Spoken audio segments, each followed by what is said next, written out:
Despite independence, many Hereros still live in these infertile areas of Namibia, while descendants of their white oppressors still own the best land. Are you optimistic as you look forward about your future in Namibia? History has its course. It doesn't really help much when we cry and referring back to the past. And of course we must make use of our independence and make use of the opportunities that are coming up. Turn negatives into positive.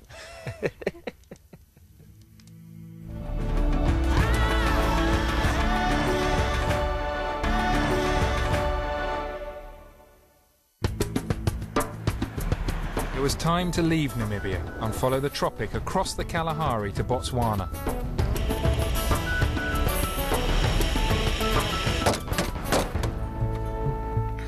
Thank you very much. Right.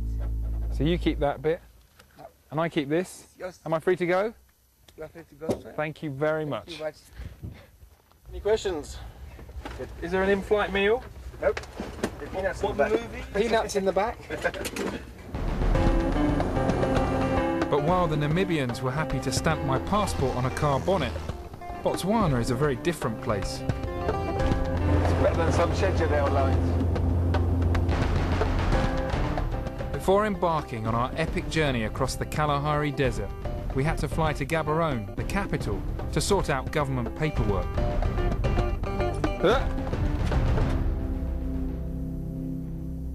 Oh, we've arrived. Welcome to Botswana. I don't know if you can see the sign that's just above me. This is quite interesting. It's an anti-corruption sign. Corruption is such a huge problem in Africa, but we're told that it's actually quite low in Botswana.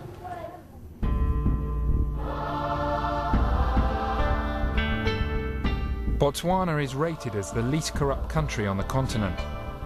In Africa, wealth from natural resources has too often left the country or lined the pockets of the ruling class. But here in Botswana, there has been a huge investment in public buildings and infrastructure. The secret to this success can be found here, at the headquarters of mining company Debswana. A third of this former British colony's wealth comes from a girl's best friend, diamonds. Where are the biggest diamonds on this floor?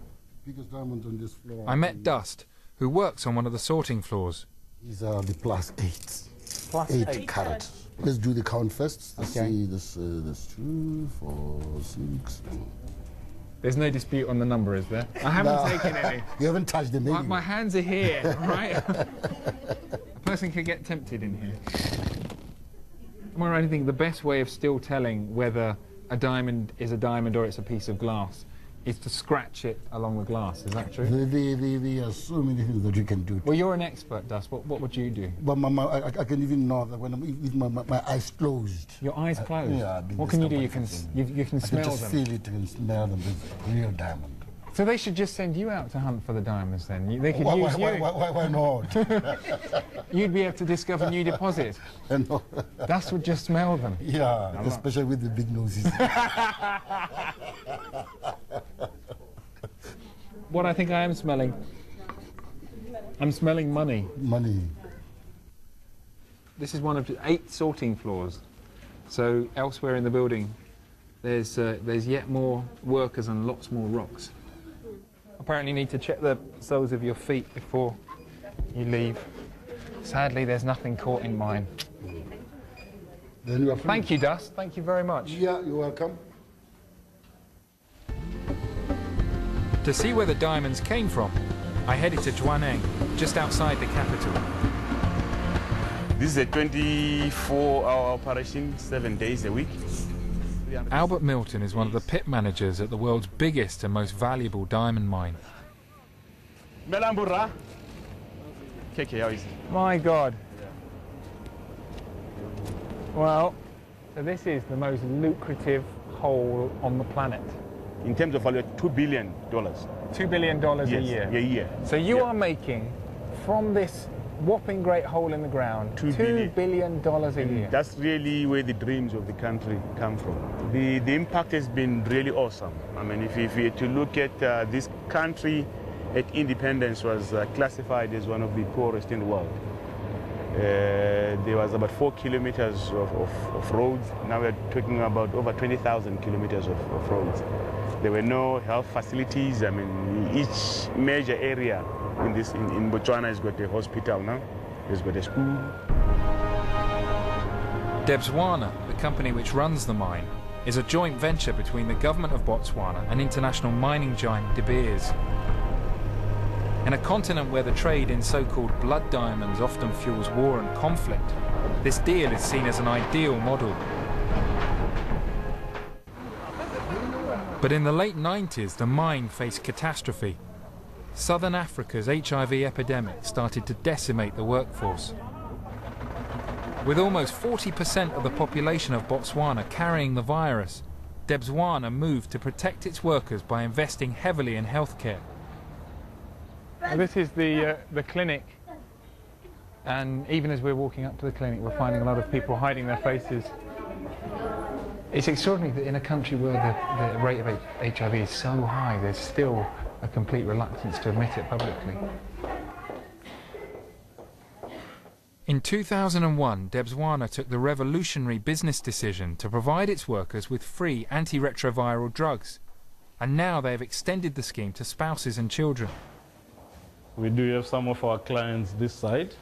These are clients? Yes, yeah. Hello, everybody. Access their medication. So these are clients coming in to receive medication? Yeah, that's the pharmacy.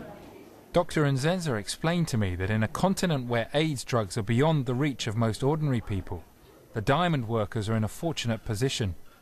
But clearly Botswana is not acting out of charity. For a company to start offering retrovirals to their employees, it seems quite unusual to me.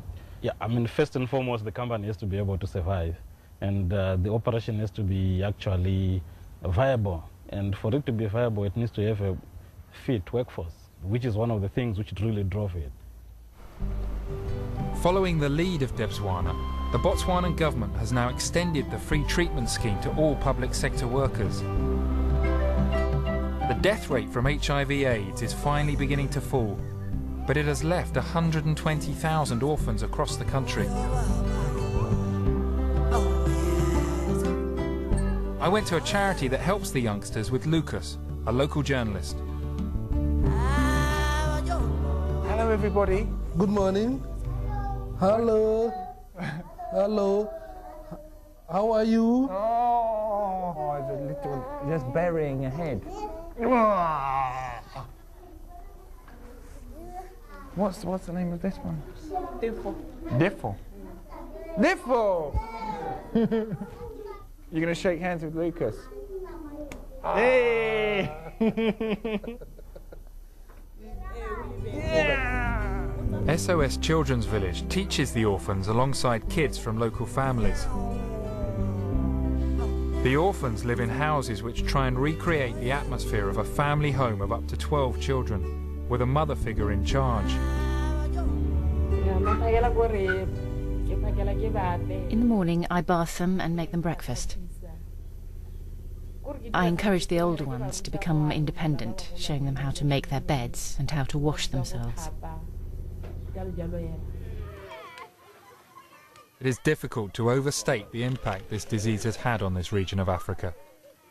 Not only has AIDS destroyed a generation here, a couple of generations, but it's destroyed the extended African family, which was one of the best things about African society, really. The idea that your auntie, your uncle was also sort of your mother and father. But because so many people have died here, that structure has broken down, and it's led to a need for places like this.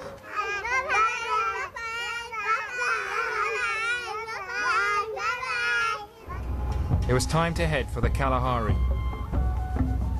Botswana is more than twice the size of Britain and is dominated by the vast expanse of the Kalahari Desert. I was heading to the small settlement of Nuzade on the edge of the Central Kalahari Game Reserve. The Kalahari Bushmen, or Sand People, have lived in this desert for more than 30,000 years. Their current plight has received worldwide attention. So this is the settlement. In 1997, the Botswana government began relocating the few hundred San still living within the game reserve out of the national park.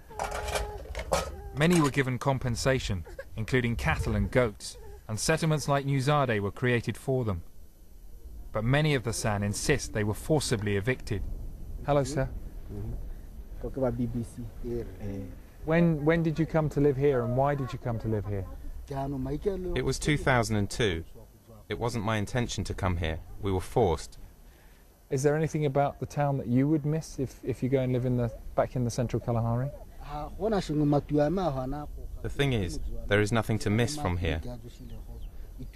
What you see here is temporary. I belong in the central Kalahari. The only thing is for me to go back, nothing else. I will miss nothing from here. It was time to leave Namibia and follow the tropic across the Kalahari to Botswana.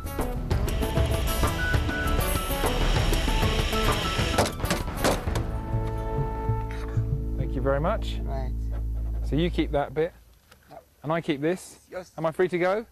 You are free to go, sir. The past, and of course we must make use of our independence and make use of the opportunities that are coming up.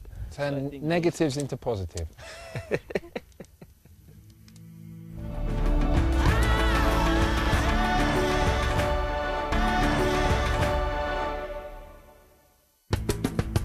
Despite independence, many Hereros still live in these infertile areas of Namibia, while descendants of their white oppressors still own the best land. Are you optimistic as you look forward about your future in Namibia? History has its course. It doesn't really help much when we cry and referring back to. Thank you very much. Thank you much. Any questions? Is there an in-flight meal? Nope.